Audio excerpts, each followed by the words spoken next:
Hello friends, welcome to our channel. This is Pulki Sharma. आज का lecture cell, EMF, आंतरिक प्रतिरोध और टर्मिनल वोल्टता पर है। आज का लेक्चर इतना इंपॉर्टेंट है जो हमें आगे फर्दर भी वर्क करेगा। तो आज का लेक्चर बिल्कुल मिस नहीं करना। कॉपी पेन लेके बैठ जाओ। थ्योरी है, कहानी सुनेंगे और ढंग से समझेंगे कैसे सेल वर्क करता है, आंतरिक प्रतिरोध क्या होता है, दोनों पॉइंट्स के बीच में टर्मिनल वोल्टता क्या होती है, फॉर्मूला भी डिराइव करेंगे, कुछ उसको प्रूव करके दिखाएंगे एक न्यूमेरिकल के थ्रू। तो साथ बने रहिए। तो जिन बच्चों ने चैनल को सब्सक्राइब नहीं किया, चैनल को सब्सक्राइब करें, और जिन बच्चों ने कर लिया वो शेयर करें। और आज का जो लेक्चर है वो हम उसमें स्टार्टिंग से बात करेंगे सेल से। तो सेल क्या होता है? सेल के अंदर एक रासायनिक क्रिया होती है, ये बात सबको पता है। रासायनिक क्रिया से क्या करता है? आवेश का प्रवाह करता है। आवेश का क्या करता है? आवेश का प्रवाह। आवेश का प्रवाह का मतलब क्या है? हम ऐसे बोल सकते हैं, इलेक्ट्रॉनों का प्रवाह बोल सकते हैं, क्योंकि हम करंट की जब भी बात करते हैं तो हम बोलते हैं इलेक्ट्रॉनों का फ्लो हो रहा है। और इलेक्ट्रॉनों का फ्लो कैसे होता है? प्लस से माइनस की ओर होता है। बट हम सेल की बात कर रहे हैं तो ऐसा थोड़ी है कि कोई आदर्श सेल की बात कर रहे हैं। हम एक नॉर्मल सेल की बात करते हैं। आदर्श सेल में क्या कहते हैं? हम बोलते हैं अनंत चार्ज की बात कर लेते हैं, ठीक है। बट हम नॉर्मल सेल की बात करेंगे, उसमें क्या बोलते हैं? आवेश का प्रवाह का मतलब क्या होता है कि सिर्फ सेल का काम होता है कि चार्ज देना नहीं होता, आवेश का प्रवाह करना होता है। मतलब वो एक करंट को, धारा को बनाए रखता है, मतलब विद्युत धारा का प्रवाह। तो इसको ऐसे बोल सकते हैं, विद्युत धारा का प्रवाह। धारा का प्रवाह ये हम बोलेंगे तो ये लैंग्वेज बिल्कुल सही होगी। मतलब ऐसी रासायनिक क्रिया जिसके द्वारा विद्युत धारा का प्रवाह संभव है, या कराता है, या करता है, जो भी बोल सकते हैं, वो सेल कहलाता है, ठीक है। सेल के अंदर आता है। ये बात तो हमारी नॉर्मल बात हुई। अभी जो मेन बात है वो क्या है? सेल वर्क कैसे करता है, सेल बनता कैसे है। वैसे तो आपने इलेक्ट्रोकेमिस्ट्री में पढ़ा होगा, पर फिर भी हम थोड़ा सा आपको आज बताएंगे। क्लियर है? तो आज थोड़ा सेल के बारे में आपको चर्चा करवाते हैं।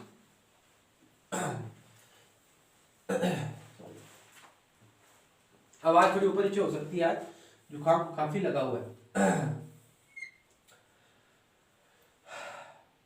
मान लो एक हमने क्या ले लिया, एक बॉक्स ले लिया, एक डिब्बा ले लिया। इस डिब्बे के अंदर दो धातु की छड़ें लगा ली। इसमें क्या है? कोई विद्युत अपघट्य है, इसको बोलते हैं इलेक्ट्रोलाइट्स, ठीक है। ये धातु की छड़ें हैं, कंडक्टिंग वायर्स है, ठीक है, कंडक्टिंग प्लेट्स है, सॉरी रोड्स है। और एक हमने क्या लगा दिया, एक रेजिस्टेंस लगा दिया, या बोल सकते हैं कोई लोड लगा दिया, या पंखा, लाइट, बल्ब, कुछ भी बोल सकते हैं, वो लगा दिया। जो सेल के थ्रू उसको क्या मिल रहा है? उसको क्या मिल रही है? एनर्जी मिल रही है, जिससे वो जल रहा है या चल रहा है, कुछ भी बोल सकते हैं। अभी क्या होता है? अभी दो प्लेट्स होगी, एक तो होगी कैथोड और एक होगी एनोड। तो एनोड पे क्या है? नेगेटिव है, और कैथोड पे क्या है? पॉजिटिव है। क्लियर है बात? अभी देखो, अभी क्या होता है, सेल का जो धारा का मान है वो कैसे चलेगा? इस तरह से चलेगा, सॉरी इस तरह से चलेगा। और इलेक्ट्रॉन कैसे चलेंगे? इसकी ऑपोजिट डायरेक्शन में। इसको मैं गोला लगा देता हूं इलेक्ट्रॉन के लिए, ताकि आपको दिक्कत ना आए। ऐसा होता है। अब देखो हम क्या करते हैं, हम दो चीजें देखते हैं। एक तो सेल की आउटर शेल, मतलब ये बाहर की बात करते हैं। तो हम क्या बात करेंगे? एक तो सेल के बाहर की बात करेंगे, और एक सेल के अंदर की बात करेंगे। सेल के बाहर की बात करनी है, सेल के बाहर की बात करनी है, तो हम क्या बात करेंगे? सेल के बाहर हमें पता है कि प्लस से माइनस की ओर सेल चल रहा है। पर इस विद्युत अपघट्य के अंदर ऐसा क्या होता है कि इलेक्ट्रॉन उसके ऑपोजिट चलने लग गया। किसके? इसके। अब समझो जी, वो होता कैसे है? जैसे मान लो मैंने कोई इलेक्ट्रॉन यहां छोड़ दिया। आवेश में इलेक्ट्रॉन की बात ही करते हैं हम, इसके अलावा तो कोई बात नहीं करते। हमने यहाँ पे क्या छोड़ दिया? इलेक्ट्रॉन छोड़ दिया। अब इलेक्ट्रॉन कहां जाएगा? इलेक्ट्रॉन पे चार्ज क्या होता है? नेगेटिव चार्ज होता है। इलेक्ट्रॉन को जाना कहां चाहिए? इलेक्ट्रॉन जाना चाहिए प्लस की ओर। बट इलेक्ट्रॉन जाता कैसे है? इलेक्ट्रॉन जाता है इसके यहां पर। ऐसा क्यों? इस विद्युत अपघट्य में कुछ ऐसी क्रिया होती है जो जो इस इलेक्ट्रॉन में इतनी शक्ति दे देता है, इतनी पावर दे देता है, जो इस प्लस के कारण बनने वाली जो फील्ड है या इलेक्ट्रोस्टैटिक फील्ड है उसको क्या कर देता है, वो विरोध करता है और माइनस की ओर भाग जाता है। तो आपको दो चीजें पता लगी कि सेल के बाहर और सेल के भीतर, सेल के बाहर की क्रिया क्या होती है, प्लस से माइनस की ओर चल रहा है, और सेल के भीतर क्या है, माइनस से प्लस की ओर चल रहा है। कुछ बातें आपको आगे डिस्कस कराएंगे, पर पहले बताना जरूरी है क्योंकि सेल की बात कर रहे हैं, नहीं तो काम बनना स्टार्ट नहीं होगा। तो सेल के बाहर की क्रिया क्या थी, बाहर क्या है, प्लस से माइनस की ओर करंट हमें मिल रहा है। एक तरफ क्या होता है, ये प्लस है और ये माइनस है, एक तरफ प्लस को लगाई, एक माइनस को लगाई, कुछ करके एक बल्ब लगा दिया, काम बनना स्टार्ट हो गया। बट सेल के अंदर क्या होता है, सेल के अंदर ऐसे होता है जैसे मैं मान लो कोई चार्ज हूं, ठीक है। अभी मैंने क्या किया, मैं आया यहां से, चलना स्टार्ट किया। अभी कोई इलेक्ट्रॉन यहां से आया, इस इलेक्ट्रॉन को यहां भेजा, इसने क्या किया, यहां से चार्ज लिया और चार्ज चलना स्टार्ट कर दिया। अभी जाना क्या है, इसको इधर जाना है, क्योंकि इस तरफ जाएगा तभी तो कंजर्वेशन ऑफ एनर्जी की, चार्ज की बात को पूरी करेगा। Charge neither be created not be destroyed, मतलब चार्ज कैसे मूव करेंगे, तो चार्ज मूव करेंगे तो चार्ज की डायरेक्शन क्या है, माइनस से प्लस की ओर। तो अगर आप सेल के भीतर की बात करोगे तो क्या होगे, ऋण से धन की ओर, और इसकी बात करेंगे, इसको बोलेंगे धन से ऋण की ओर। क्लियर है, कोई दिक्कत वाली बात नहीं है। अच्छा जी, सेल के बाहर प्लस से माइनस और अंदर माइनस से प्लस। अभी इसके बेस पे इसके अंदर जो रिएक्शन होती है, रेडॉक्स रिएक्शन होती है, वो आप इलेक्ट्रोकेमिस्ट्री में पढ़ सकते हो, साइंस विज्ञान में आपके दोनों, चाहे बायोलॉजी हो चाहे मैथोलॉजी हो, मैथ हो चाहे उनमें केमिस्ट्री तो होती है। तो हमने क्या बोला, एक हमने इसके बीच में जो हमने बात पढ़ी इलेक्ट्रॉन की, वो क्या थी, मेन मुद्दे वाली बात थी, ठीक है। अभी सेल के बारे में हमें समझ आ चुका है क्या है सेल, ठीक है। तो सेल क्या है, सेल का सिर्फ काम है कि विद्युत धारा का प्रवाह करता है। प्रवाह का मतलब ये नहीं कि चार्ज वो देता है, वो सिर्फ प्रवाह करवाता है। प्रवाह मतलब एक बीच में काम है उसका, वो प्रवाह करवाता है। क्लियर है। अभी उसके बाद हमने क्या किया, सेल के बाहर की और सेल के अंदर की क्रिया देखी। बाहर की क्रिया में क्या था, प्लस से माइनस की और अंदर की क्रिया माइनस से प्लस की और, सेल के भीतर की क्रिया है। क्लियर है। अभी सुनो, अभी एक बात मैं पहले आपको बता रहा हूं, आगे भी पढ़ेंगे पर 2 बार रिवीजन हो जाएगा। अभी सुनो, अगर वो बाहर चल रहे हैं, हम क्या पढ़ते हैं कि अगर बाहर करंट चलता है तो बाहर चलने के कारण उसमें कुछ ना कुछ प्रतिरोध उत्पन्न होता है, ये बात हम पढ़ते हैं। अभी बाहर चलने के कारण प्रतिरोध हो रहा है, तो अंदर इलेक्ट्रॉन चलेगा तो प्रतिरोध होगा क्या, सर होगा। तो उसका जो अंदर का प्रतिरोध है उसको हम क्या बोलेंगे, आंतरिक प्रतिरोध। पहले बता दिया, बट हम उसको प्रूव करेंगे कैसे होता है, वो सारी बात करेंगे, ठीक है। आंतरिक प्रतिरोध भी होता है, बाहरी प्रतिरोध भी होता है, ठीक है। अब हम पढ़ेंगे सेल का ईएमएफ क्या होता है, इसको बोलते हैं इलेक्ट्रोमोटिव फोर्स, ईएमएफ, ठीक है। अब ईएमएफ एक चीज समझना जी, ईएमएफ क्या होता है। ईएमएफ की बात करें तो हम बोलेंगे किसी यूनिट चार्ज की बात करते हैं। यूनिट चार्ज का मतलब क्या हो गया, एकांक आवेश की बात करते हैं। मान लो एकांक आवेश की बात की, एकांक आवेश में मैंने क्या बात की, मान लो एक ये है चार्ज की वैल्यू है, ये प्लस से माइनस की ओर है, प्लस से माइनस की ओर है। इस चार्ज वैल्यू यूनिट चार्ज को मूव करवाने की जो बात करता है, या इस चार्ज को प्लस से माइनस के लिए ए पॉइंट से बी पॉइंट तक के मूव करवाने के लिए जो ऊर्जा की रिक्वायरमेंट है या ऊर्जा है, सेल के अंदर के समेत, मतलब सेल समेत की जो बात करेगा वो उसका क्या है, ईएमएफ है। नहीं समझ आया, पढ़ते रहते हैं। विद्युत वाहक बल सेल का एक लाक्षणिक गुण है। यह सेल में प्रयुक्त प्लेटों और विद्युत अपघट्य की प्रकृति पर निर्भर करता है, प्रकृति पर, ठीक है, ध्यान रखना जी, इंपॉर्टेंट चीज है। प्लेटों के आकार और उसकी मात्रा के सेल पर कोई प्रभाव नहीं पड़ता। एकांक आवेश को पूरे परिपथ में सेल सहित प्रवाहित करने द्वारा जो ऊर्जा दी जाती है, सेल का ईएमएफ कहलाता है। वापस पढ़ेंगे, एकांक आवेश यूनिट चार्ज को पूरे परिपथ में सेल सहित, सेल के साथ प्रवाहित करने में मतलब फ्लो करवाने में जो ऊर्जा दी जाती है, तो हम क्या बोलेंगे, ईएमएफ क्या है, एकांक आवेश को, मतलब एक यूनिट चार्ज को ऐसे एकांक करते कितने हो जाते हैं, एक यूनिट चार्ज को पूरे परिपथ में घुमाने के लिए जो ऊर्जा की रिक्वायरमेंट की बात कर रहे हैं, वो उसका क्या होता है, इलेक्ट्रोमोटिव फोर्स। तो आपकी किताबों में या आपको किसी फ्रेंड ने या किसी ने बताया हो कि इलेक्ट्रोमोटिव फोर्स मतलब एक बल होता है, तो कृपया करके ऐसा ना पढ़ें, वो बल नहीं होता। किताबों में साफ साफ लिखा हुआ है इलेक्ट्रोमोटिव फोर्स कोई एक बल नहीं है, बल नहीं है जी, ये बल नहीं है, नाम से नहीं पहचानो, उसके काम से पहचानो। अगर मेरा नाम पुलकित है तो मैं ऐसा नहीं है 24 घंटे से खुश रहता हूँ, पुलकित का मतलब प्रसन्न होता है, तो खुश भी रहता हूँ, गुस्से में भी रहता हूँ। तो इसका नाम जो है ईएमएफ फोर्स का मतलब क्या, मोटिव फोर्स का मतलब क्या है कि उसमें लगने वाला फोर्स नहीं, उसमें लगने वाला जो बात कर रहा है किसकी, एनर्जी की बात कर रहा है, वो किसकी बात कर रहा है, एनर्जी की बात कैसे करते हैं, E बराबर में हम W/Q की बात करते हैं। अब एक मेरी मोटी मोटी बात समझो जी, अब मेरी मोटी मोटी बात समझो जी, अभी क्या बात करते हैं, इसको हम इससे इससे शो करते हैं ऐसे, ये इलेक्ट्रिक फील्ड के लिए मत समझ लेना, ठीक है। अभी समझो, अगर हम पोटेंशियल डिफरेंस विभवांतर की बात करते हैं, विभवांतर की बात करते हैं, तो हमने क्या बात की थी, विभवांतर बराबर में क्या कहा था, विभवांतर V बराबर में किया गया कार्य है किस पे, चार्ज पर, आवेश पर, तो क्या बोलेंगे QV, इससे क्या आएगा, QV बराबर में क्या आएगा, W आएगा। बात समझ आ रही है, QV बराबर में क्या आएगा, W आएगा। तो E बराबर में क्या आएगा, QV की वैल्यू ऊपर पुट करेंगे और Q से Q काट देंगे, तो E बराबर में क्या आ जाएगा, V। क्लियर है। तो अगर हम क्या बात करेंगे, जो इसका ईएमएफ होगा किसके बराबर आ गया, उसके पोटेंशियल डिफरेंस के बराबर आ गया। तो अगर हम दो पॉइंट के बीच में, अगर दो पॉइंट के बीच की बात करते हैं, तो हम क्या बोलेंगे, उसमें किया गया क्या है, उसके चार्ज पर, तो उसका जो इलेक्ट्रोमोटिव फोर्स है वो किसके बराबर आ जाता है, पोटेंशियल के बराबर आता है। समझाने की बात थी, बताने की बात थी, उतारने की जरूरत नहीं है, मैं आपको बता दिया बस, ठीक है। ये लो जी, ये लो जी, ठीक है जी, ये इसका इलेक्ट्रोमैग्नेटिक फोर्स की बात कर दी। वापस बात करेंगे, थोड़ी सी वापस बात करेंगे, क्योंकि कई बच्चों को नहीं समझ आया।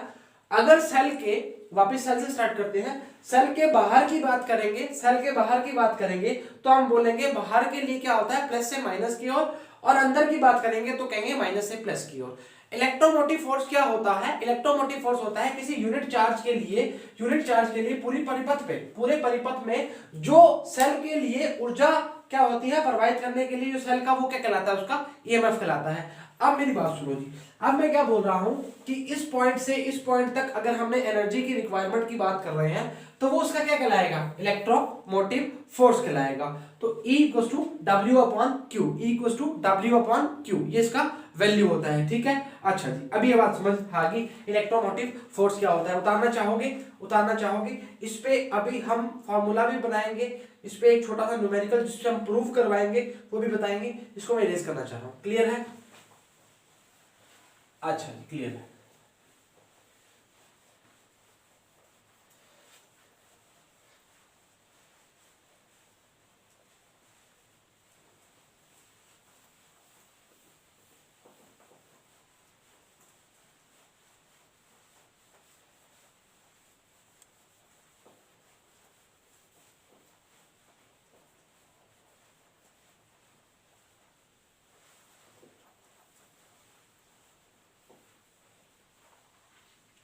हाँ जी, अभी देखो, जो पढ़ने वाली बात है वो क्या है, वो ये है, क्या बोला गया है, सेल का आंतरिक प्रतिरोध। आंतरिक प्रतिरोध मैंने आपको पहले भी डिस्कस करवाया है। आंतरिक प्रतिरोध क्या होता है, जैसे हम बोलते हैं कि जैसे मान लो बाहर अगर रेजिस्टेंस है तो अंदर भी रेजिस्टेंस होगा। अंदर कैसे होगा, उसके लिए हम बात करते हैं कि बाहर अगर करंट फ्लो कर रहा है तो विद्युत अपघट्य के अंदर भी कोई ऐसी रासायनिक क्रिया होती है जिसके कारण क्या होता है, इलेक्ट्रॉन मूव करता है, ना कि प्लस, बशर्ते प्लस के जाने की बजाय वो माइनस की ओर मूव करता है। बात समझ आ गई। अभी सेल का आंतरिक प्रतिरोध क्या है, इसको हम डिनोट करते हैं स्मॉल आर से। किससे करते हैं, स्मॉल आर से, ठीक है, ठीक है। अभी क्या है, इसमें लिखा क्या हुआ है, सेल का आंतरिक प्रतिरोध, विद्युत धारा का मान सेल के धन प्लेट से ऋण प्लेट की और सेल के भीतर, ये तो बाहर की बात करेगा, ये क्या बोल रहा है, सेल के भीतर ऋण प्लेट से धन प्लेट की ओर प्रवाहित होता है। सेल का घोल मार्ग में प्रतिरोध लगाता है, इसे सेल का क्या कहलाते हैं, आंतरिक प्रतिरोध कहलाते हैं। इसे क्या कहलाते हैं, सेल का आंतरिक प्रतिरोध कहलाते हैं। तो मैंने क्या बोला कि मैंने ये बोला कि सेल के बाहर भी और सेल के अंदर भी प्रतिरोध लग रहा है। अभी समझो, अभी कई बच्चे सोचेंगे कि सर बाहर प्रतिरोध लग रहा है तो बाहर रुकावट आई, वो बात समझ आती है। अंदर जो रुकावट आएगी उसको हम कैसे मेजर करेंगे, जिन बच्चों के लिए सोचा तो बहुत अच्छा है, जिन्होंने नहीं सोचा उसके लिए भी अच्छा है। पर मैं एक बात समझो, अभी देखो प्रतिरोध का मतलब क्या है? प्रतिरोध का मतलब क्या है? धारा में रुकावट।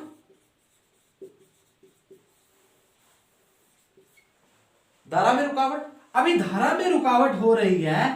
अभी हम तो बाहर की बात कर रहे थे, अगर अंदर की बात कर रहे हैं तो अंदर भी रुकावट आ रही है। वो रुकावट कैसी है? वो प्लेट्स प्लस माइनस वाला फंडा हो रहा है। साफ साफ लिखा गया है, धन से ऋण की ओर मूव कर रहा है। भीतर की बात करेंगे तो ऋण से धन की ओर मूव कर रहा है। बताया है इलेक्ट्रॉन ऋण से धन की ओर मूव करेगा, उधर की बजाय इधर भाग रहा था। क्लियर है? क्लियर है? समझ आ गई? अच्छा, अभी इस पे हम एक फॉर्मूला बनाते हैं, वो फॉर्मूला कैसे वर्क करता है उसको हम चेक करते हैं जी। क्लियर है? अच्छा, इरेज कर लो, पहले इरेज कर दें इसको। अच्छा,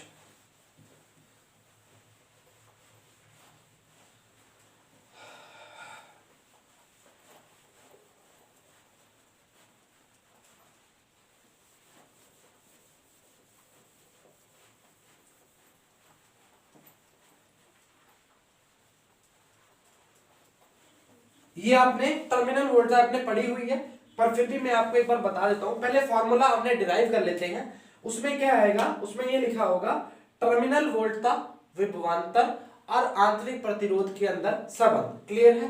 अच्छा, अभी चेक करते हैं फॉर्मूला कैसे बनाएंगे। वो कैसे बनाएंगे, देखो W बराबर में क्या होता है? QE होता है। ठीक है, अगर हम करंट की बात करेंगे तो क्या होता है? Q upon T। तो IT बराबर में क्या आएगा? Q। अच्छा, वैल्यू पुट करते हैं। Q की जगह पुट करेंगे तो क्या आएगा? EIT। मतलब E क्या है यहाँ पर? विद्युत वाहक बल है जी। क्लियर है? अच्छा, अभी हम क्या करने वाले हैं? अभी हम जो करने वाले हैं वो ये है कि बाहर की बात करेंगे और अंदर की बात करेंगे। मतलब किया गया कार्य है कहां? बाहर, इसको बोलेंगे एक्सटर्नल और इंटरनल। तो W इक्वल टू क्या होता है? QV होता है। तो QV मतलब W upon V, sorry W upon Q equal to V। अच्छा, यह सेम बात, तो अगर Q की वैल्यू पुट करेंगे तो यहां पे क्या आएगा? VIT। VIT क्या आएगा? W external. ये बाहर का आया है। V जो पोटेंशियल डिफरेंस है बाहर का है। E EMF की बात कर रहे हैं टोटल की। अच्छा, W इंटरनल क्या आएगा? W इंटरनल क्या आएगा? VIT, बट जो I है V को क्या था? IR। इंटरनल की बात करेगा तो W बराबर में इंटरनल की बात करेगा, उसको क्या लिखेंगे? I² RT। क्लियर है? तो टोटल की बात करेंगे, W की बात करेंगे, W बराबर में क्या आएगा? W internal plus W external. W internal क्या है? W इंटरनल है जी I² RT प्लस VIT। ठीक है, बराबर में क्या आएगा? EIT। Sorry EIT, IT common आ रहा है। IT बराबर में क्या आएगा? IR plus V। खचक एप्सिलॉन की वैल्यू क्या आएगी? V plus IR। इससे क्या मतलब निकला? इससे निकला मतलब कि E माइनस IR बराबर में V। अभी देखो, अभी क्या हो रहा है? V बराबर में E माइनस IR हो गया। इसका मतलब है कि पोटेंशियल डिफरेंस, उसका जो विभव है उसमें क्या हो रही है? विभव पतन हो रहा है। मतलब कभी आ रही है तो कभी का मतलब क्या हो रहा है? सेल को अब क्या कर रहे हैं? सेल में क्या हो रहा है? निरावेशन, मतलब यूज। एनर्जी क्या कर रहे हैं हम? यूज कर रहे हैं। समझ रहे हो? उसका EMF है वो कम हो रहा है। ठीक है, उसके पोटेंशियल डिफरेंस के बराबर। ठीक है, और उसका आंतरिक प्रतिरोध क्या है? R है। ठीक है, तो मैं लिख देता हूं R जो है उसका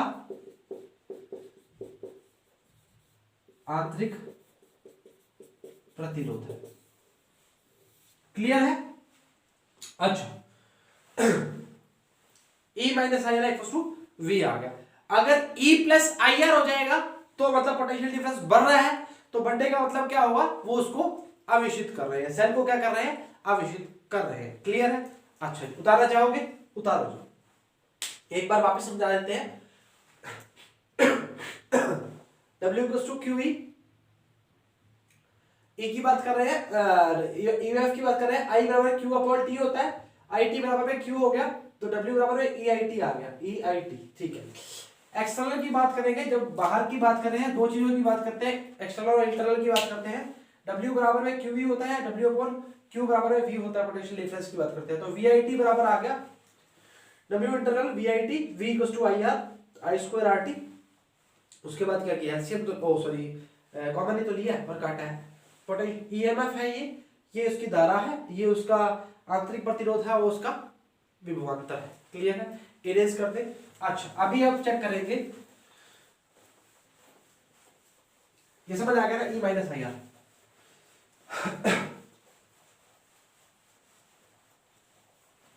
ईएमएफ की बात की है, तो ईएमएफ की बात हम ढंग से करेंगे।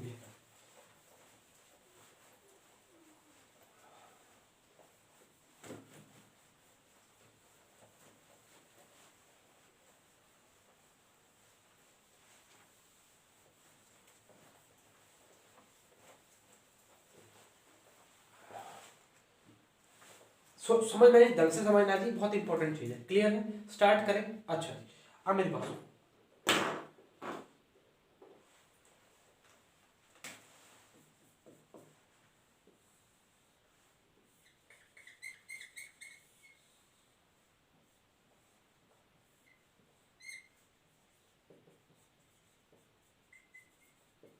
पोटेंशियल डिफरेंस के बराबर है तो वोल्ट ही होगी,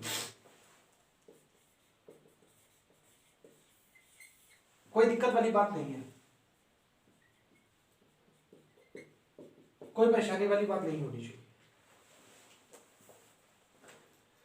अभी आंतरिक प्रतिरोध का क्या प्रभाव पड़ता है, और फॉर्मूला जो आया है V equal to E minus I R, वो हमने कैसे निकाला है, अभी प्रूव करेंगे।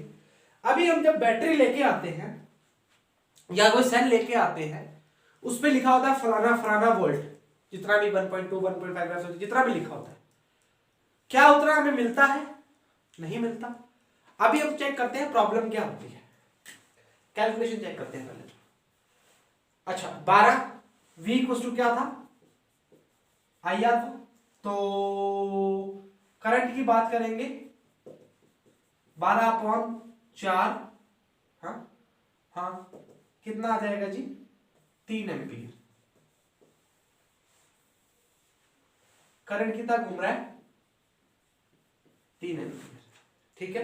अभी V इक्वल टू क्या था, आई आर, पोटेंशियल डिफरेंस कितना आएगा, 3 × 4 12 वोल्ट। ये हमने एक्सपेक्ट किया इतना वैल्यू आना चाहिए था, ये हमने क्या किया, एक्सपेक्ट किया वैल्यू इतना आना चाहिए था। वापिस समझो, मैंने क्या बोला कि एक हमने बैटरी लगाई, बैटरी में मैंने क्या किया कि 12 वोल्ट का ईएमएफ की बैटरी थी, जिसमें 4 ओम का रेजिस्टेंस लगा हुआ है। और अभी हम देखो क्या बोलेंगे, करंट की वैल्यू 2 एम्पीयर और वोल्टेज कितना है, 8 वोल्ट। अभी देखो मैं प्रूव करके दिखाते हैं।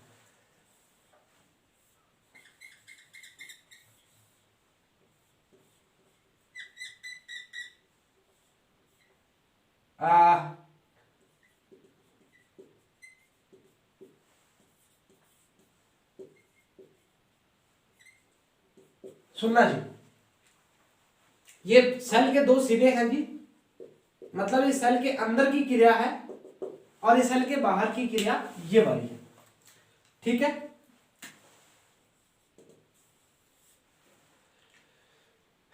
अभी देखो 4 और 2 किसमें है, सीरीज कॉम्बिनेशन में है। 4 और 2 कितने आ गए, 6 आ गए, तो 6 12/6 V equal to I R होता है। तो V कितना था 12 और R कितना है 4 और 2 6। धारा कितनी मिली, धारा कितनी मिली 2 एम्पियर की। धारा कितनी मिली 2 एम्पियर की। 4 दूनी 8। वोल्टेज कितनी मिली, वोल्टेज कितनी मिली 8 मिली। कितनी खा गया आंतरिक प्रतिरोध, कितनी खा गया 2 दूनी V equal to I R ही तो होता है। I कितना चल रहा है 2, R कितना है 2, कितनी खा गया 4 वोल्ट। मतलब 12 हमें बोला गया था और वोल्टेज हमें प्राप्त कितनी हुई 8। 4 कौन खा गया अंदर वाला भाई। अंदर वाला भाई कौन, इंटरनल रेजिस्टेंस। समझ आई। ये हमने एक्सपेक्ट किया था, ये हमने माना था, ये हमने कैलकुलेट किया था, बट हमें एक्चुअल मिलता कितना है 8। तो हमने जो समझो ये चीज तो छुपी हुई है, ये चीज तो छुपी हुई है, ये चीज दिख रही है। तो ये क्या है आउटर साइड और ये क्या है इनर, सेल के अंदर होने वाली क्रिया। समझ नहीं पा रहे हो, समझ पाओ उसको। अभी देखो क्या हुआ, अभी देखो क्या हुआ। ये समझ आ गया, ये कैसे निकाला। अभी समझ नहीं आया तो देख लो। 2 दुए 4 दूनी 8, 8 वोल्ट हमें मिल गया।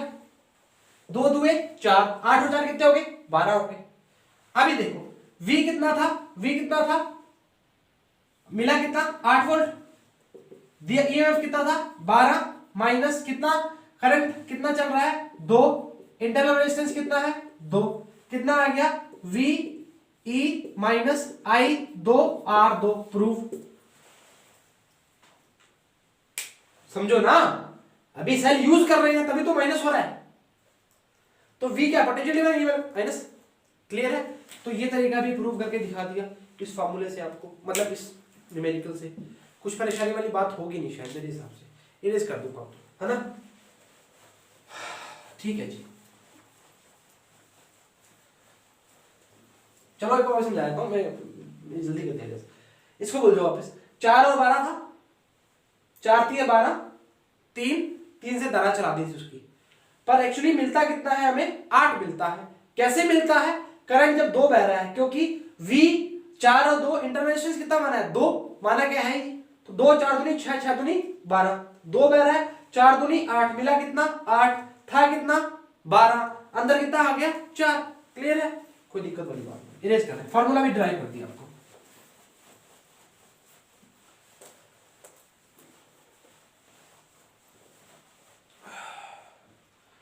तो आज के लिए इतना ही। घर पर रहें, स्वस्थ रहें, मस्त रहें और अपना ध्यान रखें, आसपास का ध्यान रखें, मम्मी पापा का ध्यान रखें, सर्दी से बचे रहें और कुछ नहीं पढ़ाई करते रहें बस, उसके अलावा कुछ नहीं। न्यूमेरिकल्स की वैल्यू आपको बताएंगे कैसे न्यूमेरिकल्स कैसे करने हैं, सॉल्व करने हैं। और जल्दी ही इसके बाद जो लेक्चर आएगा किरचॉफ लॉ पे बहुत इंपॉर्टेंट होगा, तो उसको तो हम 2 स्लॉट में बनाएंगे कि मतलब फर्स्ट में क्या करेंगे हम उसको सारा थ्योरी पोर्शन कवर करेंगे और सेकंड में उसका न्यूमेरिकल करेंगे। बनाने में तो एक बना दे, बड़ा बना दे, बट बच्चों को प्रॉब्लम होगा, उससे बढ़िया तो हम 2 ही बना देते हैं। तो बड़े लेक्चर में क्या होता है कि बच्चे देखते हैं आलस करते हैं, तो अभी आलस वाला टाइम नहीं है, इसलिए हम पूरा 1-2 लेक्चर बना देंगे। तो छोटा लेक्चर क्या देखा जाता है, जल्दी से देखा जाता है, तो चाहे स्पीड से देख ले, चाहे 1.5 की स्पीड कर ले, 2 की कर ले, देख लेता है बच्चा। इसलिए हम बोल रहे हैं स्टडी पे ज़्यादा ध्यान फोकस करो, बाकी आसपास की दुनिया से दूर रहो और पढ़ाई करो और आराम से चाय वाय पूरी प्रॉपर पिया करो और पढ़ाई पूरी किया करो। तो आज के लिए इतना ही। All the very best and thank you very much.